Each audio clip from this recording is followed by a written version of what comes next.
Assalamualaikum warahmatullahi wabarakatuh. Waalaikumsalam warahmatullahi wabarakatuh.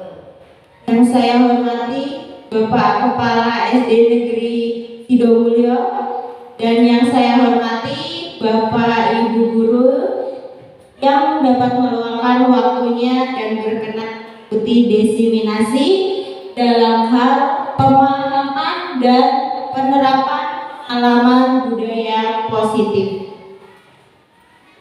Pertama-tama, marilah kita haturkan puja beserta puji syukur karena pada pagi menjelang siang hari ini kita masih diberi kesempatan untuk berkumpul dalam keadaan sehat walafiat. Kedua kalinya, sholawat teriringkan salam semoga tetap tercurah limpahkan kepada junjungan kita Nabi besar Muhammad Sallallahu.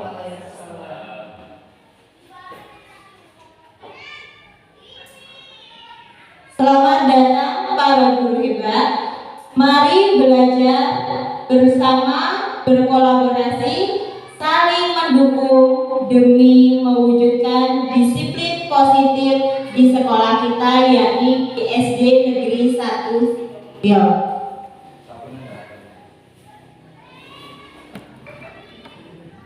Di sini saya tidak ingin menggurui ya Bapak Ibu. Di sini kita sama-sama belajar tentang apa itu budaya positif, sekaligus saya memberikan materi dari pendidikan guru penggerak dan insya Allah kita nanti akan mencoba menerapkannya di sekolah.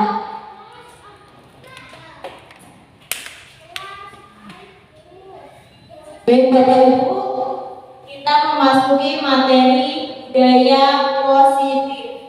Nah, budaya positif ini adalah perwujudan dari nilai-nilai atau keyakinan universal yang diterapkan di sekolah. Budaya positif ini dapat mendorong murid untuk mampu berpikir, bertindak, dan mencipta sebagai proses memerdekakan dirinya sehingga murid menjadi mandiri dan bertanggung jawab. Baik, di sini ada 7 dari konsep budaya positif yang akan kita pelajari bersama-sama. Yang pertama, kita akan belajar tentang perubahan paradigma belajar. Yang kedua, disiplin positif, motivasi perilaku manusia, kebutuhan dasar manusia, posisi kontrol restitusi, keyakinan kelas, dan yang terakhir segitiga restitusi. Bapak Ibu sudah tahu dengan paradigma baru saat ini? Belum ya? Sama-sama belajar ya. Paradigma di sini adalah paradigma baru yang merupakan pembelajaran yang dirancang berdasarkan prinsip pembelajaran berdiferensiasi. Maksudnya, pembelajaran berdiferensiasi ini menyesuaikan dengan karakteristik siswa, gaya belajar, dan kebutuhan belajarnya. Tujuannya, setiap siswa memiliki karakteristik yang berbeda ya Bapak Ibu, dan gaya belajarnya pun berbeda supaya guru ini dapat mengajar walaupun belum maksimal, namun kita berusaha untuk memenuhinya dengan menerapkan pembelajaran berdiferensiasi. Nah, karena kita sudah masuk dalam kurikulum merdeka, jadi pembelajaran kita ini harus mampu mewujudkan profil pelajar Pancasila. Bapak Ibu sudah tahu apa itu dimensi profil pelajar Pancasila?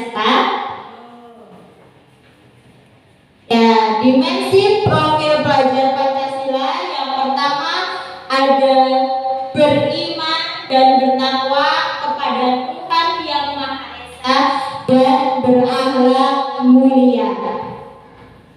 Berkebinekaan global, gotong royong, mandiri, kreatif, dan bernalar kritis. Nah, sebagai seorang guru, tujuan kita itu tugas kita menuntun atau mengarahkan peserta didik kita supaya mampu mewujudkan profil pelajar Pancasila dengan keenam dimensi ini.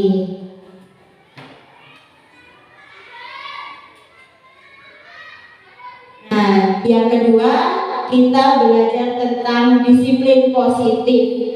Mungkin selama ini di sekolah kita sudah kita terapkan ya Bapak Ibu, disiplin positif. Salah satu contohnya mungkin dengan pembiasaan upacara bendera. Berarti di situ setiap hari Senin kita, Bapak Ibu guru dan murid melaksanakan upacara bendera dan datang tepat waktu. Itu salah satu contoh dari disiplin positif. Nah, pengertiannya di sini, disiplin adalah pembiasaan hal yang baik yang mencakup sikap atau perilaku maupun tutur kata oleh seluruh warga sekolah, terutama bagi murid agar dapat berkembang menjadi pribadi yang kritis, mandiri, dan bertanggung jawab. Selain dari Bapak Ibu guru ini menerapkan disiplin positif, di sini juga diterapkan supaya siswa yang sudah melakukan disiplin positif mereka dapat mandiri, kritis, dan mereka pun mampu bertanggung jawab. Lalu, apa yang dilakukan seorang pendidik atau apa yang harus kita lakukan? Nah, di sini seorang pendidik itu tujuan kita adalah menciptakan peserta didik yang memiliki disiplin diri sehingga mereka mampu berperilaku dengan mengacu pada nilai-nilai kebajikan ya. Nah, nilai-nilai kebajikan ini harus berasal dari diri peserta didik itu sendiri, atau peserta didik ini harus memiliki motivasi intrinsik. Berarti kita harus membangun motivasi itu supaya si anak atau murid kita mempunyai kesadaran diri untuk melakukan disiplin positif tanpa harus diminta oleh Bapak Ibu guru atau tanpa harus diberikan hukuman untuk melakukan disiplin positif, karena hukuman itu sejatinya tidak boleh dilakukan dalam hal disiplin positif ini.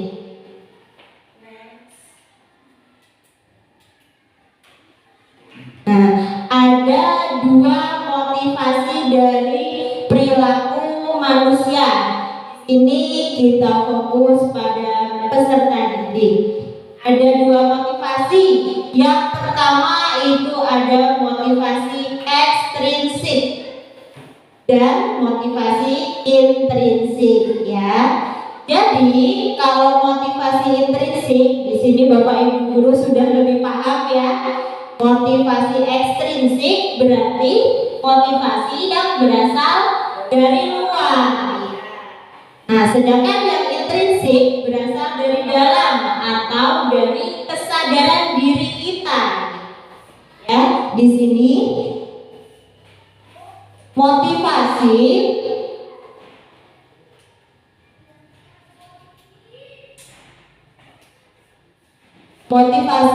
merupakan dorongan yang timbul pada diri seseorang secara sadar atau tidak sadar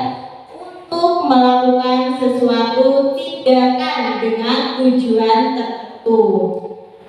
Nah, seperti di sini ya Bapak Ibu, ketika anak menghindari ketidaknyamanan karena jika melakukan kesalahan akan mendapat hukuman.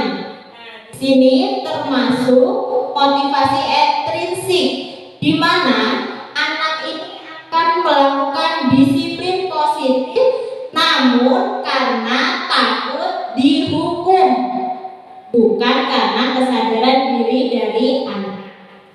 Nah, lanjut di sini ada si anak ini akan melakukan disiplin positif ataupun perilaku yang baik jika anak tersebut mendapatkan imbalan atau penghargaan dari sesuatu yang dia lakukan. Misalkan begini ya Bapak Ibu, ayo nak, siapa yang rajin datang pagi nanti ibu beri hadiah.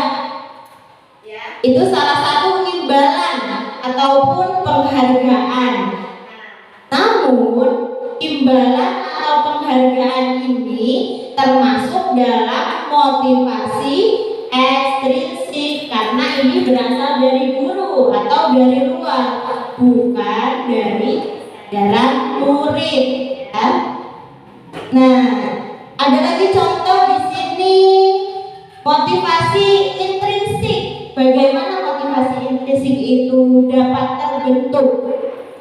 Nah, si anak ini mampu menghargai nilai-nilai kebajikan dari dalam dirinya sendiri, sehingga si murid akan melakukan disiplin karena sadar akan nilai kebajikan dirinya. Jadi maksudnya di sini anak atau siswa dia sudah sadar, oh jika saya melakukan sesuatu yang positif akan berdampak positif bagi diri saya. Jadi saya akan melakukannya tanpa harus diminta oleh Bapak Ibu guru, tanpa harus diberikan hukuman ataupun diberikan penghargaan.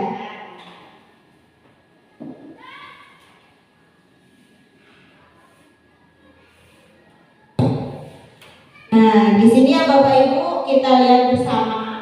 Motivasi perilaku manusia itu karena adanya hukuman, karena adanya konsekuensi, dan karena adanya restitusi. Baik, kita bahas satu-satu ya. Hukuman ini sifatnya tidak terencana atau tiba-tiba.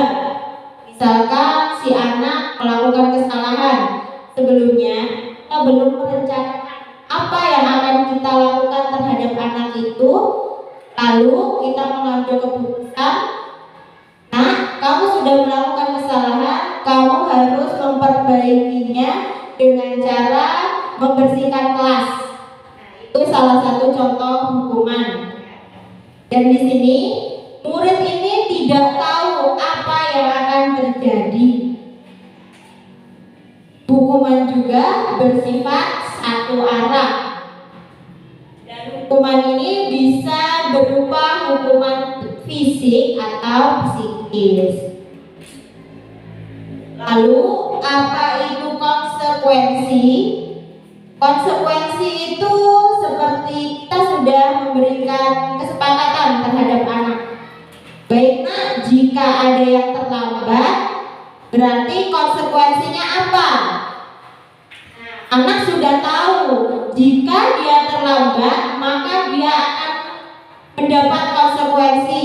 Misal dia terlambat dalam pelajaran bahasa Indonesia, gurunya memberikan konsekuensi untuk menyalin ulang tulisan dalam pelajaran tersebut sebanyak 3 rangkap atau 3 kali. Itu salah satu contoh dari konsekuensi.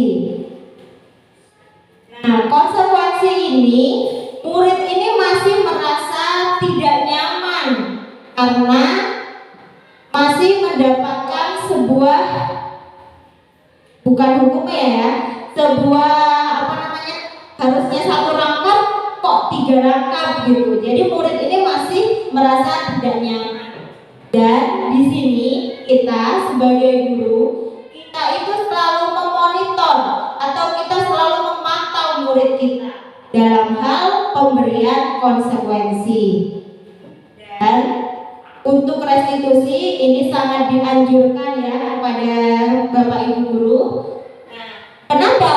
Karena restitusi ini dapat menciptakan kondisi baik bagi murid untuk memperbaiki kesalahan.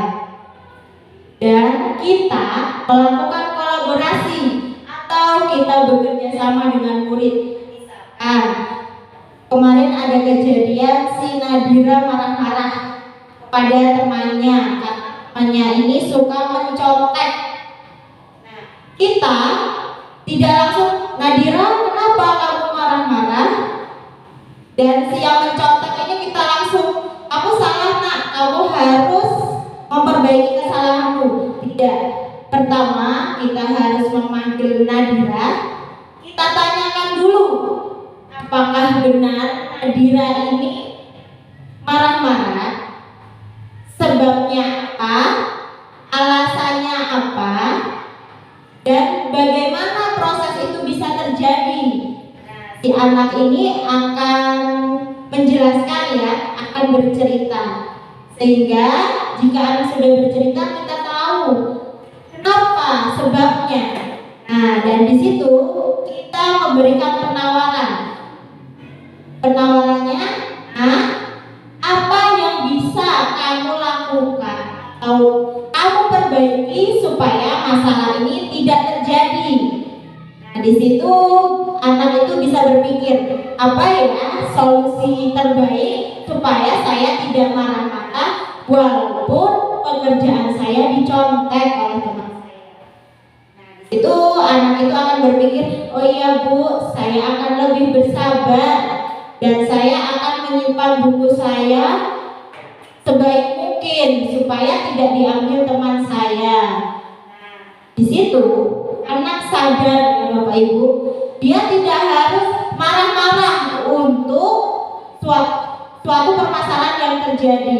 Bisa jadi anak ini, saya harus lebih bersabar Bu, mungkin teman saya sedang belum mengerjakan PR, maka dia mengambil buku saya dan menyalin tugas saya.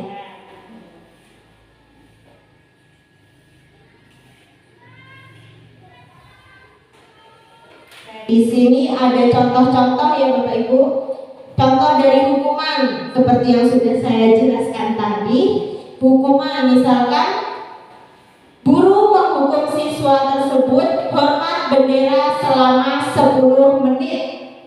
Guru marah dan murid tadi akan merasa takut.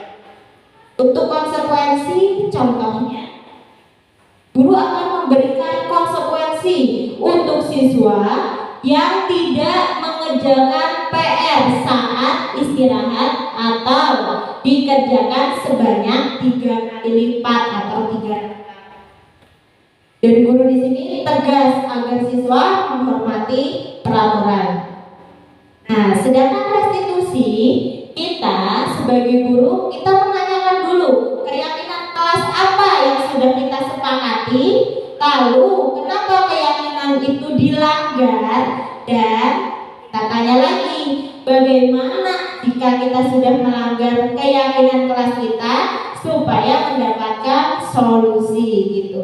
Jadi ada proses kerjasama antara guru dengan siswa, sehingga siswa di sini tidak merasa takut dan dia merasa nyaman walaupun dia melakukan kesalahan, karena siswa akan memperbaiki kesalahan tersebut.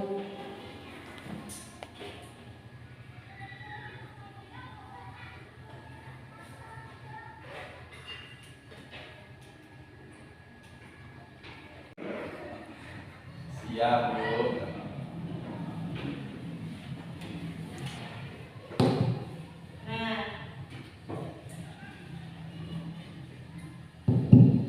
Dalam konsep disiplin ini kita akan mendapatkan dua identitas Bapak Ibu. Ada identitas gagal, ada juga identitas sukses. Contoh identitas gagal itu karena hukuman tadi ya, siswa di sini tidak nyaman, siswa merasa takut dan hukuman itu sifatnya menyakitkan. Siswa di sini akan menyembunyikan jika dia memiliki kesalahan, dia melakukan kesalahan, siswa tersebut tidak akan jujur, tidak akan mau jujur kepada bapak ibu gurunya jika dia sudah melakukan kesalahan. Karena apa? Karena takut dihukum. Oke, untuk penghargaan atau imbalan.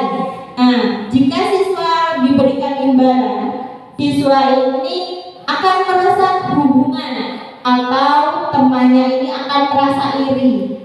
Maksud merasa iri di sini, jika misalkan si Nadira ini karena melakukan disiplin positif, Nadira ini diberikan penghargaan berupa nanti ibu beri hadiah ya. Misal kita berikan 1 buah atau 2 buah permen saja. Namun siswa yang lain ini kemungkinan yang melihat akan merasa iri atau menimbulkan kecemburuan sosial ya Bapak Ibu. Kenapa sih kok Nadira saja? Kenapa sih kok bukan saya? Walaupun di situ siswa tersebut tidak melakukan disiplin positif, namun si anak ini akan merasa iri dan akan mematikan kreativitas. Semisal begini ya Bapak Ibu, yang mendapat peringkat 1 terus-terusan si A. Temannya ini yang melihat mereka ini akan kreativitasnya akan mati. Dalam hal mati itu bagaimana? Mereka ini tidak mau lagi berusaha. Saya harus belajar, saya harus menggali potensi diri saya supaya bisa seperti teman saya. Namun karena dia sudah tahu, mungkin nanti yang dapat penghargaan, yang dapat imbalan cuma si A. Percuma saya mau melakukan yang terbaik, tetap si A. Gitu maksudnya ya Bapak Ibu. Jadi penghargaan di sini mematikan kreativitas siswa itu. Yang dimaksud kreativitas siswa itu dia tidak mau lagi mengembangkan bakatnya karena sudah ada motivasi di diri dia itu bahwasanya pasti si A lagi begitu. Itu termasuk identitas gagal. Bagaimana yang identitas sukses? Nah, yang identitas sukses ini salah satunya konsekuensi. Konsekuensi di sini penguatan jangka pendek. Nah, yang dimaksud penguatan jangka pendek jika si anak ini sudah mempunyai kesepakatan dengan misalnya Bu Fitria sudah memiliki kesepakatan dengan kelas 4. Kesepakatannya itu jika kalian mengerjakan tugas tepat waktu maka kita akan istirahat lebih awal. Misal seperti itu ya. Namun jika Bu Fitria ini berhalangan untuk hadir, tidak bisa masuk kelas, ada guru lain yang menggantikan Bu Fitria, konsekuensi atau kesepakatan itu mungkin sedikit berubah. Ya, jadi di sini anak ini kesepakatan kita cuma sama Bu Fitria, bukan sama Bapak Ibu guru yang lain. Jadi di sini saya akan patuh sama Bu Fitria saja, bukan sama Bapak Ibu guru yang lain gitu. Makanya bersifat jangka pendek, bukan jangka panjang. Dalam hal konsekuensi ini, murid akan menghormati peraturan. Menghormati peraturan karena apa? Karena jika melanggar akan mendapat konsekuensi yang mungkin lebih berat. Dan lanjut ya Bapak Ibu, kita lanjut ke restitusi. Ini yang sangat dianjurkan. Kita ini harus menggunakan konsep disiplin positif dengan restitusi. di mana jika kita melakukan restitusi ini, murid akan bertanggung jawab untuk perilakunya. Misalkan, jika saya datang terlambat, berarti saya ketinggalan pelajaran dong. Bukan, jika saya datang terlambat, nanti saya akan dihukum. Bukan, tapi anak sadar, jika saya datang terlambat, saya ketinggalan pelajaran. Oleh karena itu, saya harus bangun lebih pagi. Itu termasuk kesadaran diri anak. Yang kedua, fokus pada pemecahan masalah jangka panjang. Nah, seperti yang sudah saya paparkan tadi, seperti Nadira tadi marah-marah, itu kan nanti jika si temannya ini mau mencontek lagi, Nadira sudah punya solusi. Oh, jika teman saya mau mencontek lagi, saya akan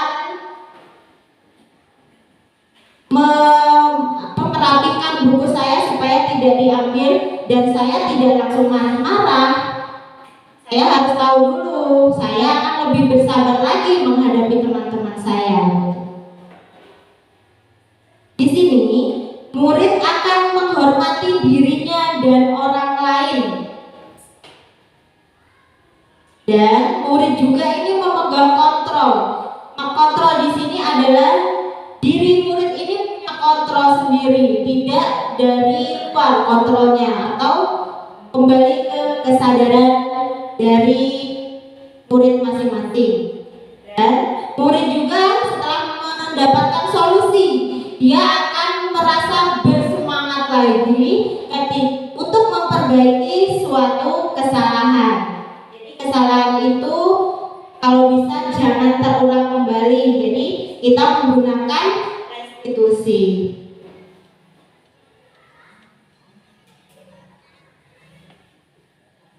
Nah, Bapak Ibu, kita masuk ke kebutuhan dasar manusia. Manusia ini mempunyai 5 kebutuhan dasar. Sebelum masuk ke 5 kebutuhan dasar manusia, kita baca dulu pengertiannya. Kebutuhan dasar manusia merupakan sesuatu yang kita lakukan untuk mendapatkan apa yang kita inginkan.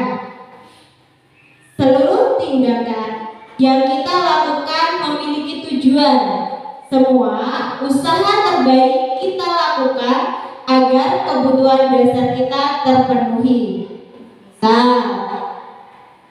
Dalam pendidikan, seorang guru ingin menjadi guru yang profesional. Bagaimana cara kita menjadi guru yang profesional? Nah, di sini termasuk kebutuhan dasar kita. Kita dengan profesi seorang pendidik, kita mempunyai kebutuhan dasar. Salah satunya yang harus kita capai adalah menjadi guru yang profesional. Caranya bagaimana? Caranya dengan mengembangkan kompetensi, menggali potensi, dan mengikuti beberapa pelatihan untuk pengembangan kompetensi kita sebagai seorang pendidik. Nah, ini Bu adalah 5 kebutuhan dasar manusia. Yang pertama itu bertahan hidup. Ini berhubungan dengan sandang, papan, dan papan ya, untuk bertahan hidup. Karena menginginkan kasih sayang dan rasa diterima. Karena penguasaan, karena kebebasan, dan karena senang. Nah, jika karena bertahan hidup di sini berarti selain manusia itu bekerja, dia juga kebutuhan dasar dia itu adalah bertahan hidup. Dia bekerja agar kebutuhan dasar bertahan hidup ini tercapai. Yang kedua, rasa kasih sayang dan diterima.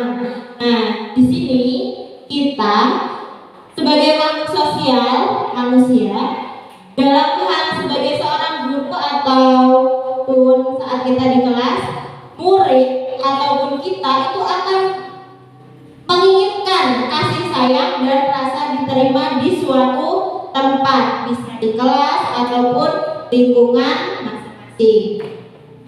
Penguasaan. Nah, di sini terkadang manusia ini membutuhkan 5 kebutuhan dasar penguasaan, di mana dalam diri kita ada motivasi atau ada dorongan bahwasanya saya bisa, saya lebih bisa, saya belum bisa, tapi saya akan berusaha supaya lebih bisa, ataupun saya akan berusaha supaya saya bisa. Kebebasan. Kebebasan di sini, misalkan kita saat mengajar ya Bapak Ibu, di kelas itu anak itu bosan belajar di kelas. Bisa si anak ini melakukan suatu masalah atau dia bikin masalah supaya nanti dia bisa belajar di luar, walaupun toh itu berupa suatu konsekuensi. Jadi kita itu diberikan kebebasan. Kebebasan di sini dalam kurikulum Merdeka, kita harus memerdekakan siswa. Nah, memerdekakan siswa itu bukan berarti si anak ini nggak harus belajar sesuka hati anak saja, bukan. Tapi merdeka di sini kita memberikan kebebasan kepada siswa. Kebebasan seperti apa? Misalkan, Bu, saya tidak bisa memahami materi dengan audio. Kita bisa pakai audio, kita bisa pakai visual. Ataupun jika anak ini terkendala dengan visualnya, kita bisa menggunakan audio sebagai media atau cara kita supaya anak ini mau dan tertarik pada pembelajaran kita, sehingga akan meningkatkan hasil belajar. Walaupun hasil belajar siswa itu mungkin tidak sama ya Bapak Ibu, ada yang dia hasil belajarnya lebih rendah, ada yang sedang, ada yang tinggi. Maka dari itu tadi sudah saya jabarkan, sekarang itu kita harus menggunakan pembelajaran berdiferensiasi. Jadi tidak hanya mentok pada satu, misalkan tujuan pembelajarannya anak mengetahui sistem pencernaan manusia dengan baik. Kita bisa menggunakan media gambar, bisa juga menggunakan video, bisa juga dengan artikel. Nah, tergantung kebutuhan belajar siswa. Kalau siswanya sudah paham atau kemampuannya sudah di atas rata-rata, kita bisa langsung menggunakan artikel. Tapi kalau siswa itu kemampuannya masih rendah, kita bisa menggunakan seperti video, apalagi untuk anak kelas rendah ya Ibu. Kalau kita pakai video, anak itu kan untuk literasi itu kelas rendah itu sangat rendah ya. Dia kalau melihat video, dia langsung tahu maksud dari video itu. Tapi kalau dia diberikan teks bacaan, dia lihat teksnya aja belum sempat membaca sudah timbul rasa malas. Dan kebutuhan terakhir yaitu kesenangan. Nah, si anak ini atau kita sebagai manusia pasti kita butuh kesenangan ya Bapak Ibu. Di sela-sela kegiatan kita yang luar biasa sibuk, mungkin kita pengen refreshing atau healing. Sama saja, anak juga menginginkan kesenangan, jadi tidak monoton belajarnya gitu-gitu aja, bosan. Apalagi matematika, suruh ngitung, saya pusing gitu. Namun jika kita menjadi tahu kebutuhan dasar anak, walaupun kita mengajar matematika, kita bisa menggunakan metode yang bervariasi, media yang sesuai dengan kebutuhan belajar, supaya anak ini tidak jenuh dan pembelajaran itu sifatnya si anak itu lebih aktif atau pembelajaran berpusat kepada siswa, sehingga kita sebagai guru ini hanya menuntun, memfasilitasi supaya kegiatan belajar mengajar itu mencapai tujuan pembelajaran. Nah, setelah kita memahami manusia, kita juga sebagai seorang guru, kita menduduki ada 5 posisi kontrol guru. Ada sebagai penghukum, pembuat rasa bersalah, teman, manajer, pemantau. Kita bahas satu-satu ya Bapak Ibu. Nah, penghukum di sini guru yang menduduki posisi kontrol sebagai penghukum. Di sini hukumannya bisa berupa hukuman fisik maupun verbal. Orang-orang yang menjalankan posisi penghukum senantiasa mengatakan bahwa sekolah memerlukan sistem atau alat yang lebih menekan murid-murid lebih dalam lagi. Biasanya guru yang menerapkan posisi kontrol penghukum akan berkata, patuhi aturan saya, atau awas, kamu selalu saja salah, selalu, pasti selalu yang terakhir selesai. Nah, kata-kata seperti ini sudah termasuk dalam posisi kontrol sebagai penghukum. Walaupun hanya menggunakan kata-kata ya Bapak Ibu, tidak berupa hukuman fisik.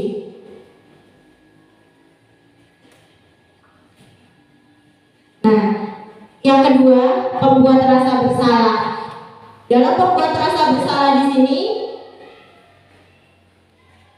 guru itu akan berkata, ibu sangat kecewa sekali dengan kamu. Berapa kali Bapak harus memberitahu kamu ya? Gimana coba kalau orang tua kamu tahu kamu berbuat begini? Nah, walaupun bahasa atau kata-kata kita itu halus ya Bapak Ibu, namun di sini kita jika menggunakan kata-kata seperti ini salah satu posisi kontrol yang kita duduki adalah pembuat rasa bersalah. Di posisi ini, murid akan memiliki penilaian diri yang buruk tentang diri mereka. Murid juga akan merasa tidak berharga dan telah mengecewakan orang lain yang disayanginya. Jadi murid di sini sudah tidak percaya diri karena dia merasa saya yang paling salah atau saya telah melakukan kesalahan dan saya ini bersalah. Lanjut sebagai teman. Nah, kadang kita memberitahu anak didik kita menempatkan posisi diri kita sebagai teman supaya anak itu lebih dekat dengan kita. Salah satu kata-kata kita biasanya, ayo bantulah demi Bapak ya, atau ayo nak dikerjakan demi Bapak atau demi Ibu. Nah, di situ kan kita memposisikan diri kita sebagai teman. Ayolah bantu demi Bapak. Ada juga nih, ayo ingat tidak bantuan Bapak selama ini?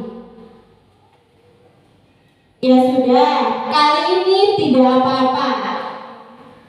Nanti Ibu bantu bereskan. Seperti ini, seperti yang sudah saya jelaskan tadi, ini anak akan berpaku pada salah satu guru. Jika guru itu tidak datang, dia merasa kecewa dan dia tidak akan melakukan disiplin positif ya. Kalau kita menduduki posisi kontrol sebagai teman. Nah, kalau kita menduduki posisi kontrol sebagai pemantau, kira-kira gimana ini Ibu Bapak? Kita memantau dulu si anak, kita memonitor si anak atau bagaimana? Ya, di sini kita akan mengawasi perilaku seseorang atau murid yang kita awasi. Posisi pemantau berdasarkan pada peraturan-peraturan dan konsekuensi. Pemantau di sini akan tetap memberikan konsekuensi. Salah satu contohnya ya Bapak Ibu, peraturannya apa? Apa yang telah kamu lakukan? Sanksi atau konsekuensinya apa jika kamu melakukan hal tersebut. Jadi di sini kita memantau dulu anak ini melakukan kesalahan apa, dan kita tanyakan apa kesalahannya. Lalu sanksi apa jika kamu melakukan kesalahan? Itu kalau kita menduduki posisi kontrol sebagai pemantau. Dan yang terakhir yang sangat dianjurkan, kita itu harus menduduki posisi kontrol sebagai manajer. Tidak hanya di sebuah perusahaan ya Bapak Ibu, di sekolah juga kita sebagai guru bisa menduduki posisi kontrol sebagai manajer. Nah, sebagai manajer kita pakai yang namanya restitusi tadi. Nah, di sini guru berbuat sesuatu bersama dengan murid dan mempersilahkan murid untuk mempertanggungjawabkan atas perilakunya, mendukung murid agar dapat menemukan solusi dari permasalahannya sendiri. Misalkan kita tanya sama murid, apa yang kita yakini? Kembali ke keyakinan kelas. Mungkin setiap kelas mempunyai keyakinan yang sudah disepakati antara guru dan siswa. Apakah yang kamu yakini? Jika kamu meyakininya, apakah kamu bersedia untuk memperbaikinya? Jadi di sini ada diskusi, kita tawarkan. Jika anak sudah melakukan kesalahan, bersediakah dia untuk memperbaiki kesalahannya? Itu nanti akan ketemu solusinya ya Bapak Ibu. Oh iya, jika saya melakukan kesalahan, misalkan saya memukul teman, bukan konsekuensi yang dicari di sini, solusi. Bagaimana supaya ketika nanti ada teman yang menjahili saya tidak langsung memukul. Begitu. Itu kalau kita menduduki posisi sebagai manajer.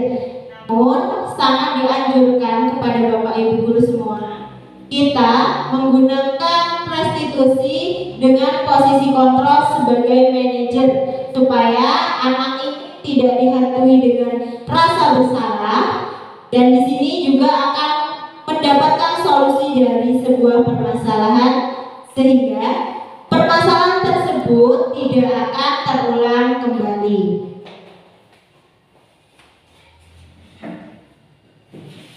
Ini ada contoh-contoh 5 posisi kontrol ya Bapak Ibu. Bisa kita lihat di sini. Di sini ada sebuah kasus murid tidak dapat mengerjakan tugas yang diberikan guru. Nah, kalau sebagai penghukum, kita biasanya langsung bilang berdiri dengan sebelah kaki di depan kelas. Ya, kalau sebagai penghukum. Kalau sebagai pembuat rasa bersalah, dengan bahasa yang sedikit halus, kita akan mengatakan, kesekian kali sudah ibu ingatkan, kamu senang ya melihat ibu seperti ini. Posisi teman, di sini kita mengajak, ayo dong dikerjakan tugasnya. Nanti kalau sudah selesai kita main games ya. Di situ kita sebagai teman ya Bapak Ibu. Kalau sebagai pemantau bagaimana? Nah, kalau sebagai pemantau, kita biasanya mengatakan kamu sudah melakukan kesalahan dan sudah mengetahui konsekuensinya. Sekarang selesaikan dan segera kumpulkan. Di sini dia sudah tahu kalau kita dipantau. Namun di sini kita siswa ini tetap diberi konsekuensi. Jadi di sini akan membuat siswa itu kurang nyaman. Kalau manajer, bagaimana jika kita menduduki posisi sebagai manajer di suatu kelas? Ya, di lingkungan kelas ya Bapak Ibu. Kita akan mengatakan, apakah kamu tahu kesalahanmu? Ditanya dulu muridnya, tidak langsung diberikan statement bahwasanya kamu salah. Kita tanya dulu ke anak, kamu tahu apa kesalahanmu? Setelah ditanya kesalahannya apa, anak itu akan bercerita ya Bapak Ibu. Setelah itu kita tekankan lagi, keyakinan apa yang telah kamu langgar? Nah, keyakinan kelas yang sudah kita sepakati tadi, apa keyakinan yang dilanggar oleh si anak tersebut. Dan setelah itu kita tanyakan lagi, apa yang akan kamu lakukan untuk menyelesaikannya supaya kesalahan itu ataupun kejadian itu tidak terulang kembali. Jadi oleh karena itu kita sangat sarankan sebagai seorang pendidik, kita harus menduduki posisi kontrol sebagai manajer, bukan sebagai penghukum, pembuat rasa bersalah, teman, pemantau. Kita dianjurkan untuk menjadi manajer ya Bapak Ibu, manajer di suatu kelas saat pembelajaran maupun di lingkungan sekolah saat terjadi kejadian misalkan ada anak yang berantem, kita bisa menduduki kontrol, posisi kontrol sebagai seorang manajer, bukan langsung kamu ini nakal ya, kamu ya yang sudah nonjok teman kamu. Kita tanyakan dulu apa masalahnya dan bagaimana solusinya. Bapak Ibu, kita ice breaking dulu ya. Diminta untuk berdiri. Ketua kelas menjadi panggung ketua kelas. Tangan diputar-putar bergetar-getar, tangan diputar-putar berpegang lagu, tangan diputar-putar berpegang lagu, digoyang-goyang, digoyang-goyang, digoyang-goyang, tangan diputar-putar bergetar-getar. Tangan diputar-putar berpegang lagu, tangan diputar-putar berpegang lagu, digoyang-goyang, digoyang-goyang, digoyang-goyang, diputar-putar, diputar ke atas, diputar-putar, diputar ke bawah, diputar-putar, diputar ke kanan, diputar-putar, diputar ke kiri.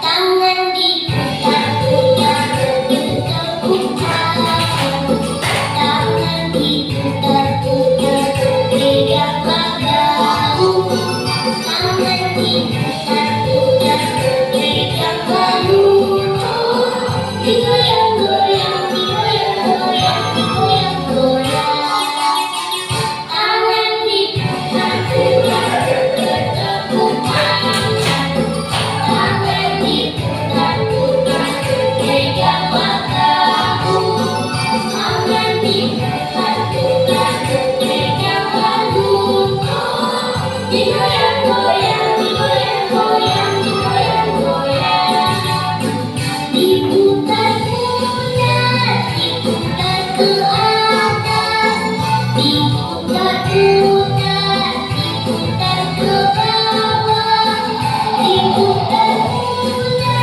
diputar ke kanan, diputar-putar, diputar ke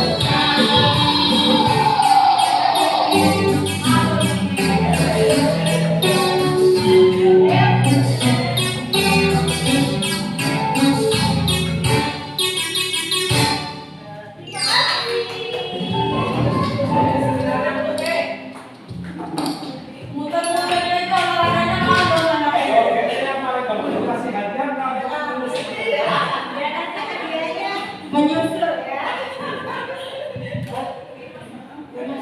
Dan biar kita tetap bisa berkonsentrasi, jika masih ada kue boleh sambil dimakan ya Bapak Ibu. Jangan terlalu tegang.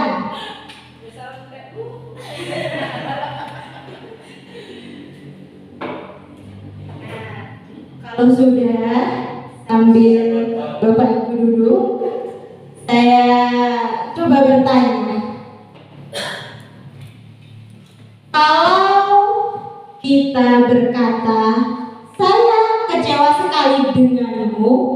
Posisi kontrol apa yang kita duduki?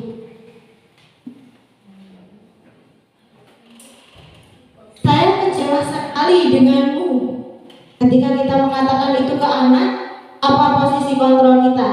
Tadi ada teman, penghukum, pemantau, pembuat rasa bersalah, dan manajer.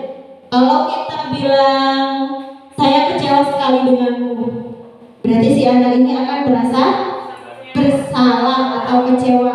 Jadi posisi kontrol kita adalah pembuat rasa bersalah. Nah, jika kita berkata kamu tidak pernah benar melakukannya, sekarang keliling lapangan 3 kali. Penghukum, oke, terima kasih Bapak Ibu. Penghukum, ya betul. Tangan buat kita semua. Masih ada Bu? Masih ada. Ayolah lakukan demi Bapak atau Ibu. Ya, ini sebagai apa kita?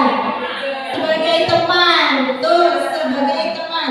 Coba kita berkaya sebagai teman bukan? Ya, sebagai teman. Ada lagi. Kamu terlambat 15 menit. Apakah kamu tahu konsekuensi yang dilakukan jika terlambat? Manajer? Penghukum tidak dihukum di sini Bu. Konsekuensi. Apa tadi? Ada penghukum, ada teman, pembuat rasa bersalah, ada pemantau, ada manajer. Oh iya, betul, pemantau. Kenapa pemantau? Karena kita tahu si anak ini terlambat 15 menit. Berarti kita memantau dulu, kita memonitor dulu si anak ini. Jangan kita hanya tahu, nah kamu terlambat, tapi di sini kita tahu terlambatnya berapa menit gitu. Nah, yang terakhir, ini terakhir ya Bu. Pertanyaan terakhir nih. Kira-kira bagaimana kamu akan memperbaiki masalah ini? Sebagai apa itu kita Bu? Ya, manajer. 100. Lanjut. Mungkin Bapak Ibu guru sudah membuat keyakinan kelas di kelas masing-masing ya. Nah, sekarang kita coba pahami lagi keyakinan kelas. Keyakinan kelas merupakan kesepakatan kelas yang diyakini bersama guru dan murid dengan harapan dapat meningkatkan kedisiplinan murid. Keyakinan kelas berupa pernyataan universal, dibuat dalam bentuk positif dan bersifat abstrak. Dalam membuat keyakinan kelas ya Bapak Ibu, kita tidak boleh menggunakan kata dilarang. Tidak boleh. Itu tidak boleh. Misalkan dilarang buang sampah sembarangan. Kita gunakan kalimat positif yang universal dengan jagalah kebersihan. Jangan menggunakan kata dilarang atau jangan, tidak boleh. Lebih baik kita gunakan kata-kata yang maksudnya itu tetap sama Bapak Ibu. Namun di sini kata-katanya itu yang mengandung nilai kebajikan universal. Dan dalam membuat keyakinan kelas, kita biasanya membuat keyakinan ya sama anak-anak. Kita sepakati, kita minta pendapat sama anak-anak.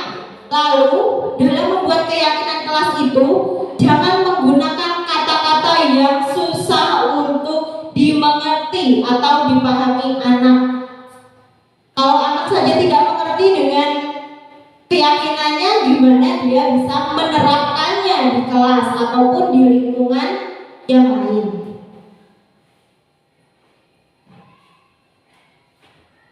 Di sini yang membuat keyakinan kelas siapa? Kalau keyakinan kelas berarti seluruh warga kelas, termasuk Bapak Ibu guru dan siswanya. siswanya. Siswa diberikan kesempatan untuk memberikan pendapat. Kira-kira apa saja ya nanti yang mau kita buat kesepakatan keyakinan kelas. Jadi kita minta pendapat si anak. Jangan kita langsung bilang, nah keyakinan kelas kita datang tepat waktu. Tapi anak ini tadi tidak diberikan kesempatan untuk mengeluarkan pendapatnya. Kalau kita langsung bilang datang tepat waktu tanpa meminta pendapat, itu namanya sifatnya satu arah dan yang menentukannya adalah guru. Sedangkan siswa ini hanya mengikuti. Itu namanya peraturan, bukan keyakinan. Nah, setelah kita buat keyakinan itu tadi dengan bahasa yang positif, dengan kata-kata yang baik, tidak menggunakan kata jangan, tidak boleh.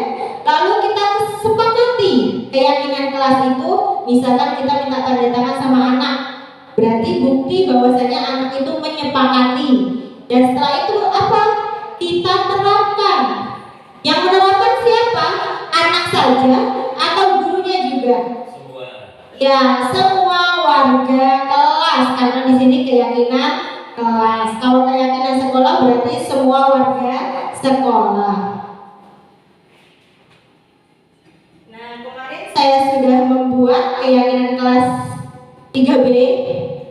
Di sini salah satunya ada datang tepat waktu, menjaga kebersihan lingkungan kelas, saling menghormati dan menghargai guru maupun teman, berpakaian rapi, membawa alat tulis, dan mengerjakan tugas tepat waktu. Nah, kenapa saya membuat kesepakatan ini atau keyakinan ini? Ini berdasarkan pendapat anak-anak, bukan dari keinginan gurunya. Kalau keinginan gurunya ya kita tinggal buat aja, kita print, kita kasih tahu anak-anak, bukan keyakinan, bukan kesepakatan, tapi peraturan atau tata tertib.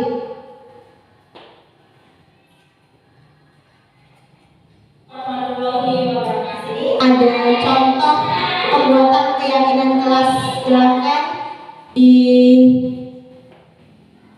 Loading.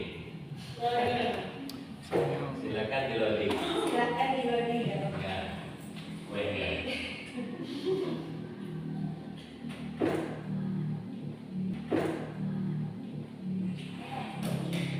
Bagaimana dengan parkir yang peraturan ini tadi? Untuk Fatin tadi Mengadakan tugas juga dengan tepat waktu. belum, Pak. Karena dia nulis itu bisa, baca bisa. Nah, itu dibuat diferensiasi tadi, Pak. Kalau si anak itu misalkan temannya dikasih banyak dengan pertanyaan yang 5, si Fatin ini nanti cuma 1.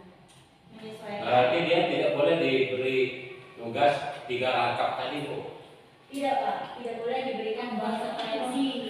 Nah, sekarang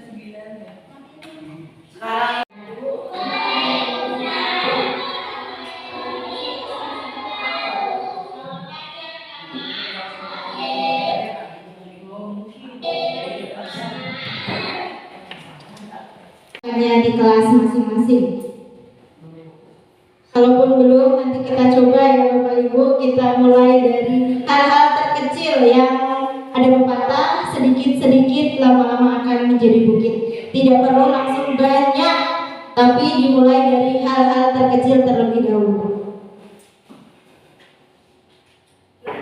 Sudah masuk ke pemaparan terakhir dari saya, yaitu segitiga restitusi. Segitiga restitusi adalah suatu proses dialog yang dijalankan guru atau orang tua untuk menghasilkan murid yang mandiri dan bertanggung jawab.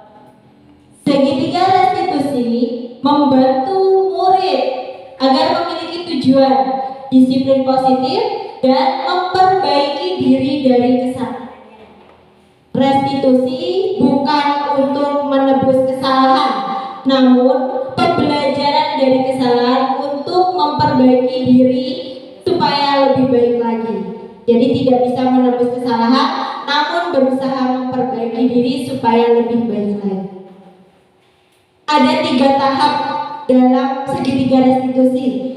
Yang pertama, menstabilkan identitas, lalu memvalidasi tindakan yang salah, dan menanyakan keyakinan.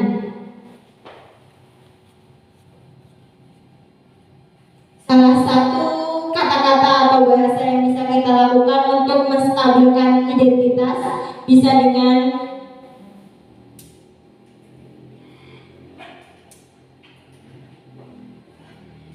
berbuat salah itu manusiawi. Tidak ada manusia yang sempurna. Bapak atau ibu juga pernah melakukan kesalahan yang sama atau seperti itu. Dan bapak atau ibu tidak tertarik siapa yang salah, tidak mencari siapa penyebab masalah ini. Namun yang dicari adalah solusi dalam masalah ini. Dan di sini kita juga bisa mengatakan kamu berhak merasa begitu. Jadi si anak ini tadi tidak langsung down mentalnya ya Bapak Ibu. Takutnya ketika kita barusan mau negur, si anak ini udah takut, pasti saya mau dimarah. Mental si anak ini sudah down dan itu tidak boleh ya Bapak Ibu. Ini cari-cari masalah ibu-ibu. Cari solusi. Setelah menstabilkan identitas, kita akan melakukan memvalidasi tindakan yang salah dengan cara kita tanya ataupun kita berikan statement. Kamu pasti punya alasan mengapa melakukan itu. Kita tanya, apa alasanmu? Kok bisa melakukan hal yang seperti itu? Padahal kamu bisa melakukan hal yang lebih buruk lagi dari ini. Namun kamu bisa mengendalikan diri, bisa seperti itu. Dan kita juga bisa mengatakan kamu patut bangga pada dirimu sendiri karena kamu telah melindungi sesuatu yang penting bagimu. Si anak ini dijahilin sama temennya, bercandanya kelewatan, temennya ini mau memukul, kok sampai mau kena ke daerah mata ya. Kan itu tidak boleh ya Bapak Ibu. Jadi si anak ini melindungi dirinya. Bisa jadi kita katakan dengan kamu patut bangga pada dirimu sendiri karena kamu telah melindungi sesuatu yang penting bagimu. Kita validasi dulu tindakannya. Setelah divalidasi, kita lakukan menanyakan keyakinan. Kembali ke keyakinan kelas tadi ya Bapak Ibu. Nah, di sini kita tanyakan keyakinan. Apa keyakinan kelas kita? Nilai apa saja yang sudah kita sepakati? Apa gambaran kelas yang kamu inginkan? Bisa juga kita katakan apa kesepakatan yang sudah kamu langgar? Ya, berhubungan dengan keyakinan. Si anak nanti bilang, keyakinan yang sudah saya langgar adalah seperti tadi ada Pak Zan bilang, Fatin gimana Bu kalau mengerjakan tugas tidak tepat waktu? Nah, di situ kita bisa menggunakan menanyakan keyakinan. Kita tanyain Pak si Fatin ini, Fatin, kenapa kamu, apa masalahmu? Seperti itu. Setelah dia bilang, saya tidak mengerjakan tugas tepat waktu. Keyakinan kelas apa yang dilanggar? Yaitu tadi, keyakinan kelas tidak mengerjakan tugas tepat waktu. Nah, di situ kita tanyakan lagi Pak ke Fatin. Fatin, bagaimana? Apa solusinya supaya kamu bisa mengerjakan tugas tepat waktu? Jadi si Fatin ini nanti akan timbul kesadaran di dirinya. Oh, karena saya nulisnya lambat ya.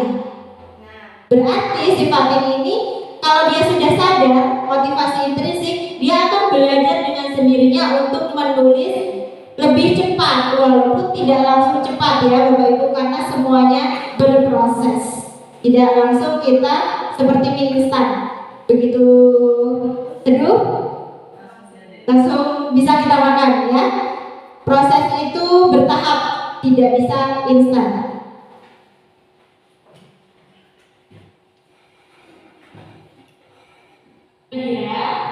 ada contoh segitiga restitusi pada kasus si Nadira.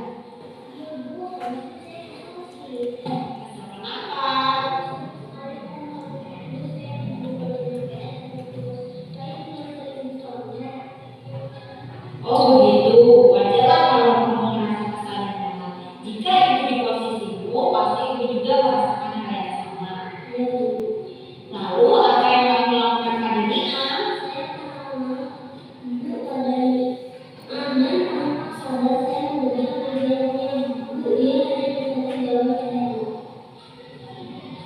Oh, pasti kamu berbuat seperti itu ada alasan kan? Alasannya apa?